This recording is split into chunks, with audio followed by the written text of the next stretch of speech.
স্বয়ং বাবার আশীর্বাদ না থাকলে সত্যি এতটা আঘাত পাওয়ার পরেও আমার একটুও ব্যথাই হয়নি। সঙ্গে সঙ্গে তো যেটুকু ব্যথা লেগেছিল সেটুকুতে তো হাত বুলিয়েছি, পরক্ষণেও কিন্তু কিছুই ব্যথা ছিল না, স্বয়ং বাবার আশীর্বাদ ছিল বলে।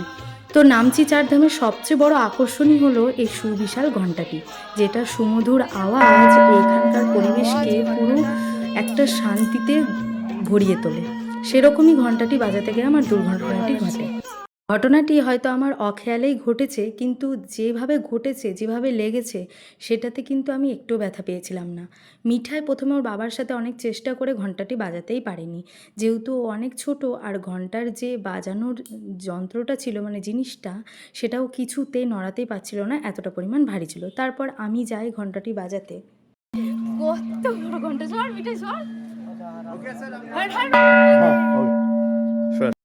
আরে কি হয়েছে বলো তো, আমি তো বাবা ভোলানাথের নাম নিয়ে ঘন্টাটি ভালো মতো বাজিয়ে চলে এলাম। তারপর দেখি মেয়ে চেষ্টা করছে ঘন্টাটা বাজাবার।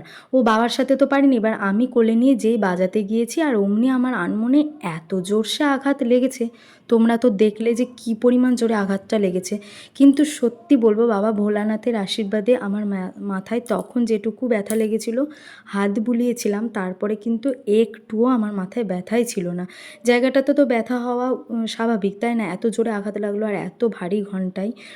তো কি বলবো, বাবা ভোলানাথের অশেষ কৃপার জন্যই হয়তো ব্যথাটা আমি পাইনি। আর আমার উদ্দেশ্যটা তো ছিল ঠিকই, আমি তো মেয়েকে নিয়ে বাজাতে গেছিলাম। বাবা ভোলানাথ তো পিছনে স্বয়ং নিজে দেখতেই পাচ্ছে। আরও অনেকেই ছিল পাশে যারা এই ঘণ্টাটি বাজাবে, ছবি তুলবে, সেজন্য তাড়াহুড়োতেই হয়তো এমন ঘটনাটি ঘটে গেছে।